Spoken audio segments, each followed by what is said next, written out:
C'est une histoire comme tant d'autres histoires qui se passent dans notre Grand Nord. Ben, je dis Grand Nord. En réalité, c'était pas tant le Grand Nord, mais c'était quand même au nord du Nord. Hein. À une époque où c'est qu'à Trois-Rivières, puis un peu partout dans les environs, les hommes partaient d'ici puis montaient vers le nord pour aller bûcher. Ça montait en canot à partir de Grand-Pile pour s'en aller là, sur tous les petits bras de rivière aux alentours pour se ramasser sur leur propre camp de bûchage. Cette histoire-là, commence comme bien d'autres, là, avec une gang d'hommes qui se ramassent à travailler pour un foreman, puis qui embarquent tout à l'intérieur de leur grand canot long. Puis ça se préparait à monter pour l'hiver. Fait que là, dans le fond, les gars étaient en train de regarder, là, tu sais, avec qui c'est qui travaillait pour l'hiver, là, tu sais. T'avais le bonhomme Crête, t'avais Tipit Valran, t'avais Jean-Baptiste Durand. Puis là, cet hiver-là, les gars étaient pognés avec Tom Caribou. Tom Caribou, c'était pas l'homme que tout le monde voulait vraiment avoir dans leur équipe. T'sais. Un homme un peu, habituellement un peu pogné sa boisson, vaillant pour travailler, mais à ses heures. Pas tout le temps. Mais comme de fait, c'était l'équipe qu'il y avait, fait que les gars sont tous partis, toute la gang ensemble. Puis Tom Caribou, il était comme sur le dernier canot qui comme fermait le pagayage. Puis c'est ça, c'est lui qui dirigeait en arrière. Fait que les hommes sont allés pour bûcher tout l'hiver durant, comme à l'habitude.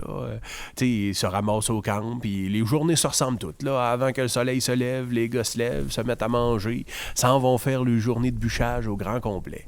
Puis, t'es là à partir du moment où c'est que les premières neiges sont tombées, puis tu vas être là jusqu'à ce que les dernières neiges soient tombées, puis que la glace ait commencé à fondre. Fait que c'était pas mal de même à tous les hivers, puis les gars étaient habitués. Mais quand même, à chaque année, ça faisait toujours le même pincement au cœur de passer le réveillon tout seul dans le bois. Si jamais tu as grandi dans la région, partout dans la province de Québec, tu sais que le soir du réveillon, c'est la famille au complet qui se ramasse ensemble, toute la parenté.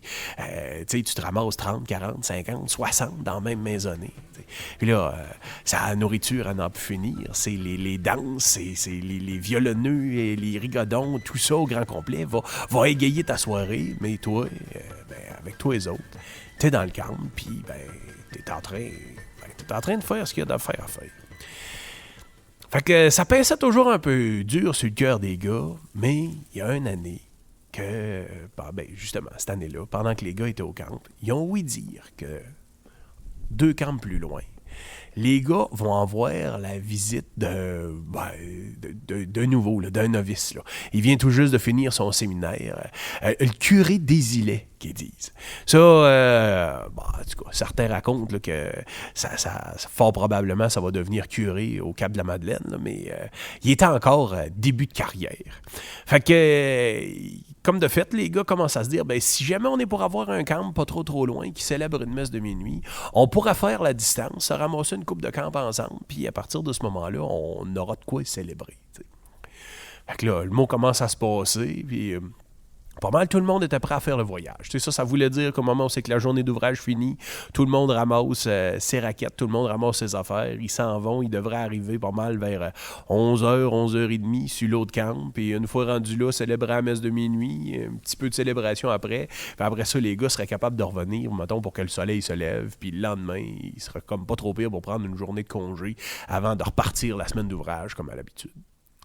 Fait que, c'est pas mal ça qui s'est passé. Les gars sont tous là. Sauf que quand ils se préparent à partir, on en a un. Tom Caribou. Je vous l'ai dit tout à l'heure. Là, tout le monde trouvait toujours que c'était un peu bizarre. Il n'y a pas d'alcool sur le camp, mais par le plus pur des hasards, une fois de temps en temps, quand Tom se couchait, il y avait une petite odeur, une petite odeur de fond de tonne. Certains diraient une petite odeur de Jamaïcain. Un petit rhum, là, un petit antillais quelque part. Là, en tout cas, c'est pas mal lui qui était comme le seul à pas vouloir aller célébrer la messe de Noël avec tous les autres. Fait que les gars ont dit, pas de problème, Tom. T'auras bien rien qu'à rester en arrière, puis pendant que tu seras en arrière, pendant que tu seras au camp, assure-toi rien qu'il y ait une bûche dans le poêle. Fait que de même, le lendemain, quand nous autres, on va arriver, on va être capable de mettre nos bottines au sec, on va être capable d'accrocher nos bas, puis de même, ça sera pas trop pire. Il dit, parfait, je vais faire ça. Partez, l'esprit tranquille, m'a resté au camp, puis m'a surveillé à la place. Fait que tous les gars du campement partent, tout le monde ensemble, sauf Tom Caribou qui reste en arrière. Puis ils partent à queue leu.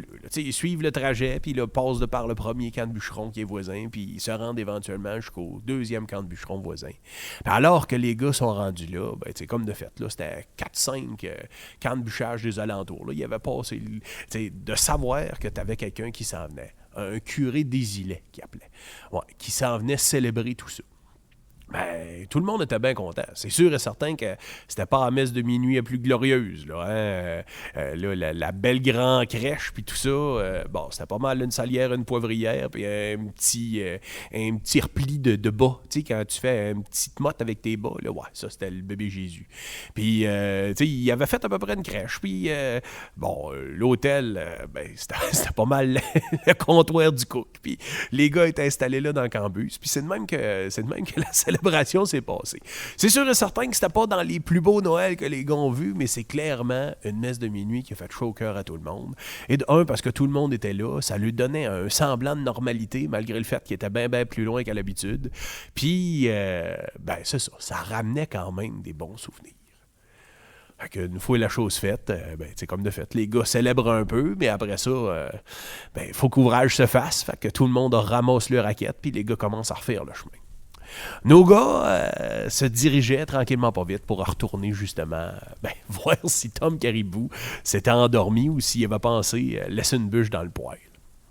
Fait que les gars font le voyage au grand complet, arrivent comme de fait aux premières lueurs du jour, puis au moment où c'est qu'ils arrivent au camp, pas de boucan dans le camp.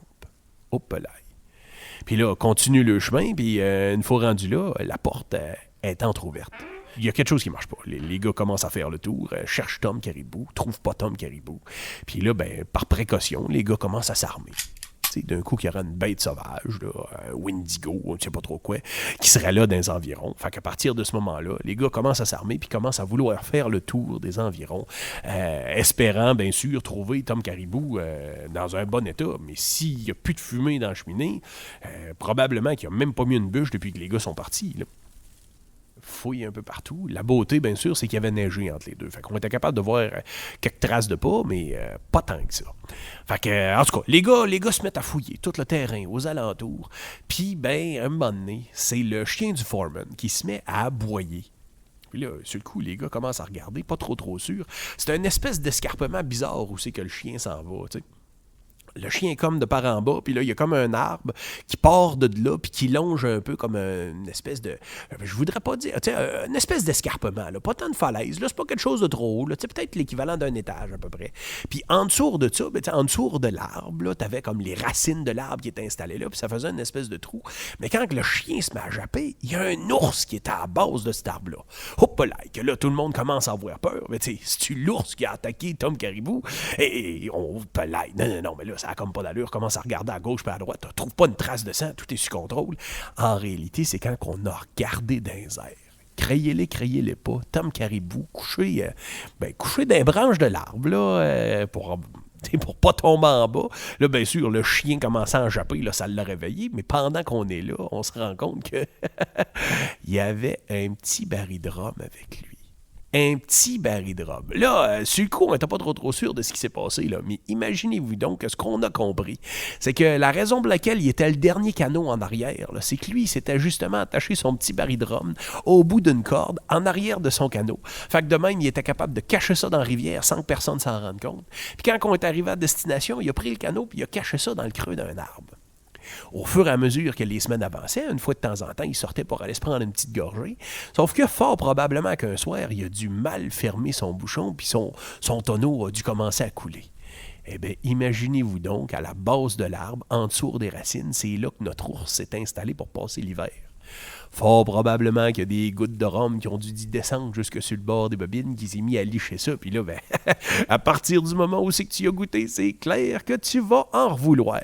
Fait que quand notre Tom Caribou est parti pour aller chercher sa réserve de rhum du haut de son arbre, eh bien, imaginez-vous donc que l'ours s'est réveillé. L'ours a commencé à vouloir en avoir. Puis là, ben lui, plutôt que de partir en courant puis de s'enfermer à l'intérieur de la cabane, il a décidé de monter à l'intérieur de l'arbre. Il a passé la nuit là avec son tonneau de rhum, puis l'ours qui est en train de vouloir grapper puis grimper après. En tout cas, moi vous avoue bien franchement, si la messe de minuit du curé des Îlets n'a pas passé à l'histoire, eh bien, fiez-vous sur moi que ce lendemain-là, avec Tom Caribou perché dans haut de son arbre, ça, c'est sûr et certain que nous autres, on va en parler encore longtemps.